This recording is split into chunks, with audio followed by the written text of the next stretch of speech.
Boom. Hey, folks. Welcome. Dr. Dan here from Ozark MMJ Cars. It's always pleasant to meet with you guys and go over some stuff regarding cannabis knowledge and do some myth busting and all that fun stuff. Okay. So, boom, we'll jump right into it. Before I do jump right into it, guys, don't forget to like and subscribe to our channel. Always feel free to share these videos with your friends or to whatever social media group that you belong to, if folks are just curious about circulating cannabis knowledge. Okay, awesome. So we'll jump right into it today, folks. Today we're going to be talking about the top 5 reasons to microdose cannabis products. And I think the microdosing is a very appropriate topic now, that we're in the medical cannabis arena. Learning how to use cannabis in the correct amount is paramount. All right, that's how we really excite our endocannabinoid system and really get it to function at its optimally finest. Okay, so why would we want to microdose? All right, so I compiled a little list here of the positive things that can come from microdosing. I always have my little cheat sheet book here, just to keep me on track whenever I have these ADD moments. All right, cool. Well, the first thing that I wanted to dig into is just reason number one is practice of restraint. Okay, this is a real powerful concept when a patient can really keep things used in the correct amounts. For example, practice of restraint. If we get some lovely Haagen-Dazs ice cream, which is really my favorite, and being able to sort of stop at a couple of spoonfuls as opposed to eating the whole container, right, which is tempting. But being able to practice constraint is really, really a good habit to get into, so that we're acting with good conscience and really with a lot of mindfulness, and having the control, the self control, to be able to use a product in the manner and the amount that it was intended for. And it's a real confidence booster when you can pick something up as attractive as cannabis, as attractive to the senses as cannabis. When you can pick it up, use only a very reasonably small amount, and then have enough restraint to put it down. All right.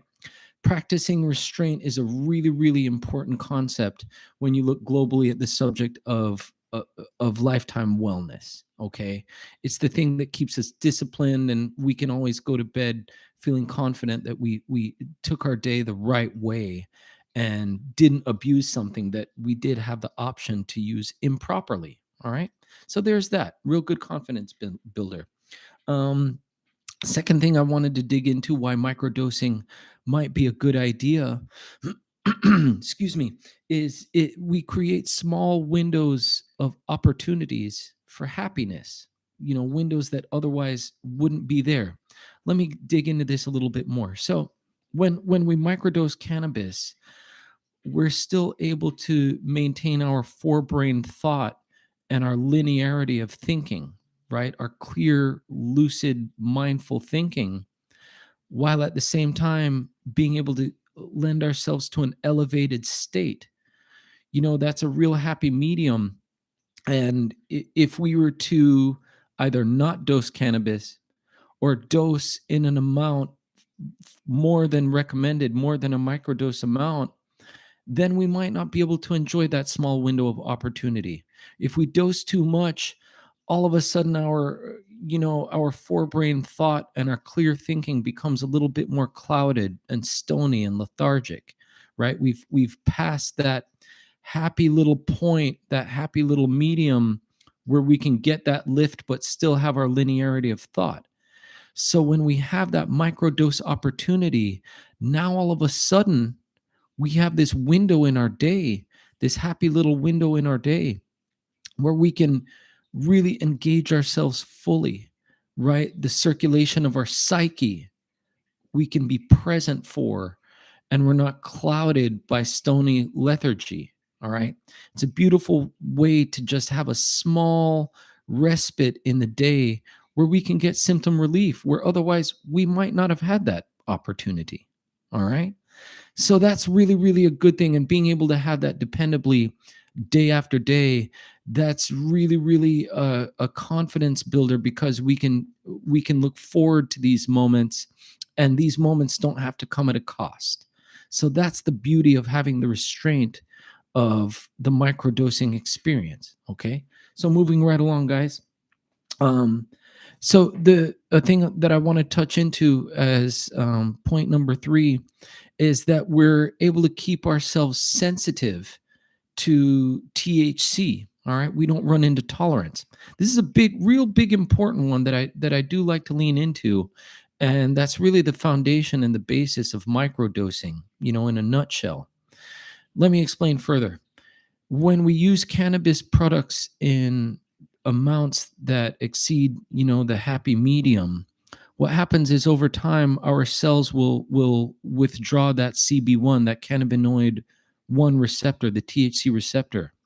The cells will pull that receptor out from the cell surface so that we can't receive the THC, okay? Because the body is basically kind of going into a little bit of an emergency mode, saying, "Hey, look, there is such thing as too much of a good thing to where it becomes a not good thing." And that's the basis behind tolerance. When we microdose cannabis, our bodies are getting the THC in an amount that's physiologic, that our bodies can metabolize. These are amounts that our bodies can handle. And this is a good amount to raise our awareness without compromising ourselves. All right.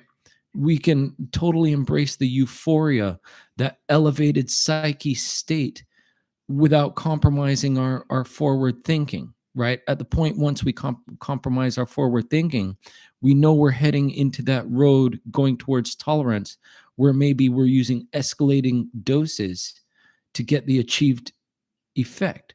If you want to avoid doing those, if you want to avoid having to take a tolerance break due to escalating doses, well, the answer is to just scale your dose back, the microdose. It's a beautiful thing. So that's really the basis of the microdose right there, folks. Not having to run into tolerance and taking a tolerance break. All right. So that way our bodies can remain sensitive sustainably to the effects of THC. So boom, there's number three. Number four, here's an awesome one. Spend less money on product. All right. This is a real, for those who are economically minded, this is a good thing. For those who are not economically minded, well, I don't know where you're living. Good for you. But when we microdose product, we actually end up using less over the course of the day, the week, the month. We end up using less product because, the amount that we use in any one sitting is going to be far less than what we would have used had we not microdosed. So that's also an important thing, not wasting money on product and burning up stuff and using more than our body needs, and at the end of the day wasting money. So spend less money on product. um Real great if you microdose. Awesome. So as well, microdosing number five, we limit the unwanted effects if you're trying a strain that doesn't fit you. All right, if you use a smaller amount, if you microdose a new strain that maybe is unfamiliar to you, you stepped out of the box, gone to the dispensary, you're trying out something new. The bud tender suggested trying out some new strain that he or she really likes. If you microdose it, as opposed to giving yourself a more macro dose, a larger dose, if this strain doesn't sit well with you, you're less likely to have a little bit of a bumpy ride if you've only taken a small amount. I highly recommend this if you're trying a new strain, especially if you're trying a new product. If you've been accustomed to using edibles and then you try flower, try your little puff of the Mary Jane. You're less likely to have a not fun time if you try a strain that you don't like, if you only try it in a small amount. I highly recommend this as a practice if you're ever trying a new strain or trying a new product. The microdosing can circumvent having a bad high if you try something that maybe has too high of a THC content, or maybe the terpene composition is not something that your endocannabinoid system favors. Okay. So you can cut your losses and limit the damage by only taking a microdosed amount of a strain that's unfamiliar. Okay. So that was really basically it, folks. I didn't want to go too much into deep, heavy science. I just wanted to touch on the microdosing because really the microdosing is the pro tip, right? That's what makes medical cannabis medical because we're doing so in a directed manner with directed amounts and only using the smallest amount necessary to get symptom control. All right. So I wanted you guys to just chew on that for a little bit and marinate on it, have a good little 420 sesh regarding that. And yeah, that's pretty much it, folks. Listen, if you guys have any questions, if you have any cannabis video topics that you want me to go into, go ahead, drop a little line there at the bottom, drop a comment at the bottom. And I look forward to talking to you guys next time. All right. Until then, be well, be safe, folks. Bye bye.